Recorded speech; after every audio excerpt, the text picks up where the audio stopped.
Rumah Cemara tidak hanya menjadi rumah rehabilitasi untuk kelompok masyarakat tunawisma miskin kota, ODIF maupun orang dengan upaya melepaskan diri dari nafsa.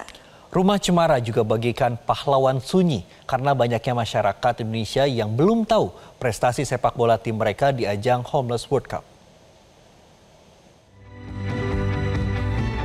Sepak bola dikenal sebagai olahraga paling populer di dunia. Daya tarik kompetisi dan hiburan menjadikan sepak bola sebagai olahraga lintas usia, lintas kelas sosial, dan lintas budaya.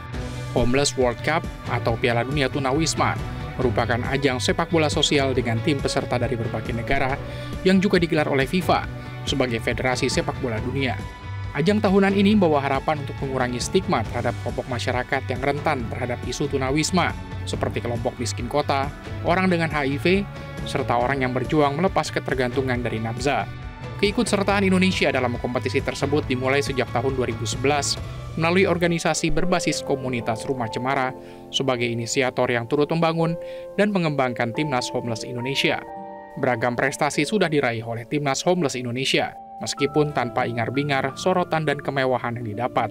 Di antaranya, mereka meraih juara keempat dunia pada Homeless World Cup tahun 2012 dan 2024. Selain itu, berbagai penghargaan lainnya, seperti tim pendatang baru terbaik, Fair Play Award, Lesson Pick Award, hingga penghargaan individu dari pemain maupun pelatih. Sekretaris Rumah Cemara, Rin Aulia, mengatakan, setiap pemain memiliki beragam isu yang diperjuangkan. Mereka pun memiliki kesempatan yang sama untuk mengharumkan nama bangsa Indonesia.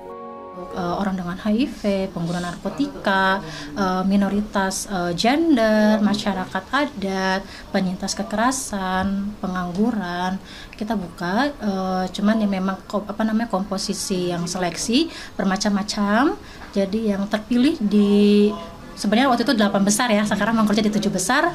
Itu adalah teman-teman dari ada yang guru, kita di luar isu kesehatan kita ada mengangkat isu guru, ada isu pengangguran, mental health, ada dari teman-teman dari wilayah 3T juga ada.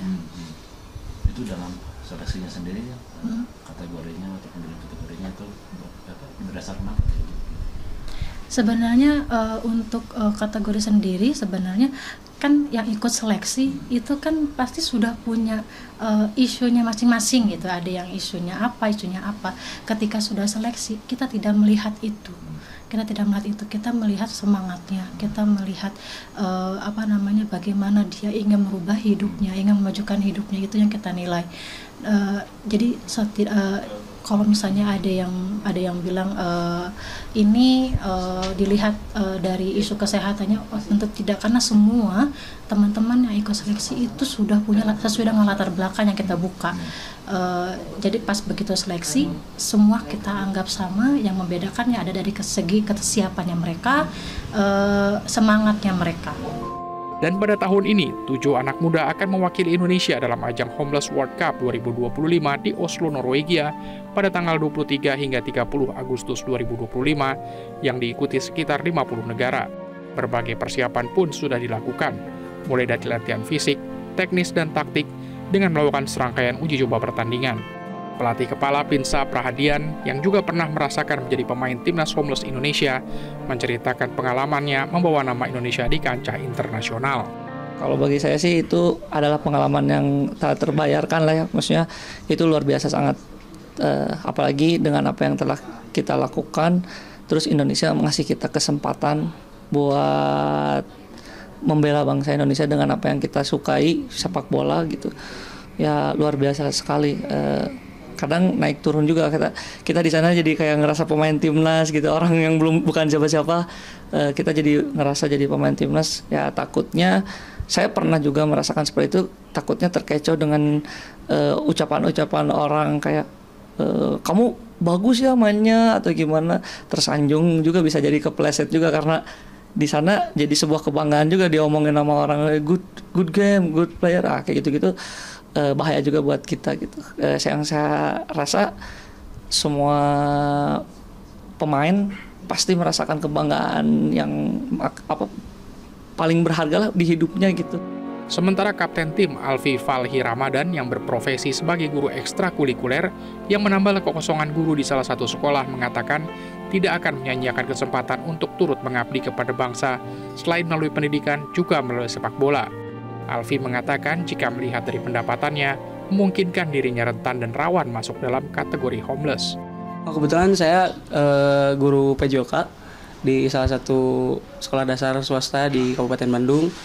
Untuk sistem kontraknya itu kita dikontrak per 2 tahun dan itu tuh tidak menjamin bahwa kita tuh akan diperpanjang ke depannya.